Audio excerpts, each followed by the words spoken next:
صلوات. شوف يا ابن الناس، أنا كودا بعد جهود ووساطات قطرية وتداعيات أممية كودا قدرت أقنع أختي إن تفكر تفكير فقط إن ترجع لك، مجرد تفكير بس. أختي ما زالت رافضة قطعا. كيف الخبر هذا اللي قلت لي رجعه؟ الله طحنتيني يا أختي، الله يطحن ظهريك. أنت اللي قلت لي أرجعك. مش وقت الخبر هذا، خلينا في المهم. مش ترجعني ولا لا؟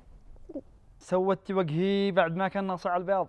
قالوا وكيل المكلاف معلق بشنطة فوق صدق أمانة. عموما اسمع يا ابن الناس، هذه وصية تبي عندي، وصية الله ورسوله عندك.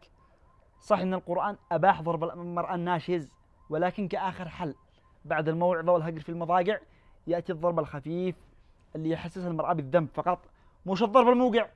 هذه قارورة عندك يا تنكة. أقسم بالله العظيم مرة ثانية تموت يدك عليه لا اقترب طرزان وقفت للحلق حقك. سمعت؟ اختك يا صاير كل ما اروح من العمل ضابح اجيب لها كلمه ترد لي 10.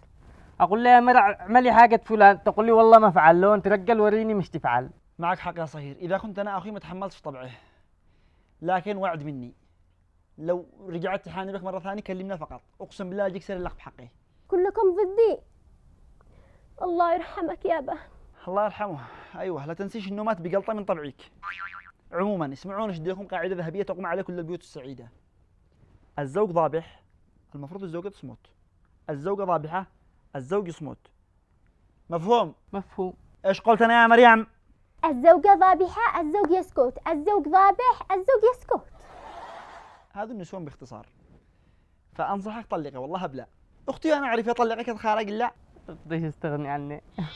يا رجال كل احنا حبينا ونحبينا وما طحنا. ايش تحط شوي الله يحفظك، كذا الشرقة تضربك هي. عموما الله يعوضك بصبرك على الجنة، شو اللي والله معاك. بس اقسم بالله مرة ثانية تموت جدك عليه لا تخلي يدك بيطنك، وانت داري منين تدخلي بالضبط.